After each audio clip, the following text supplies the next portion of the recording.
Hello दोस्तों, नमस्ते, प्रणाम। आप सबके सामने एक सरस्वती गीत लेकर आई हूँ। आप सबको कैसा लगेगा कमेंट बॉक्स में ज़रूर बताइएगा। अपना ढेर सारा प्यार और दुलार आशीर्वाद दीजिएगा। हमारे चैनल को आगे बढ़ाइएगा।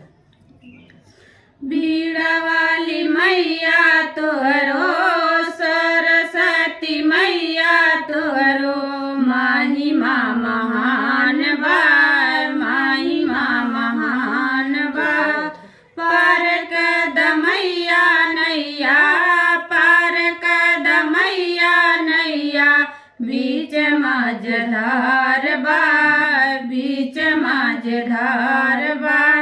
जेकरा पे नजर फेरलू, विद्वान बना दिहलू, ओकरा के जग में तू महान बना दिहलू।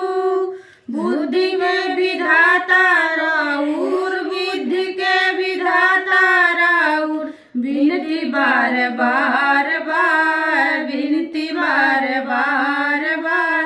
पार कदमैया नैया, पार कदमैया नैया, बीच माझधार बा, बीच माझधार।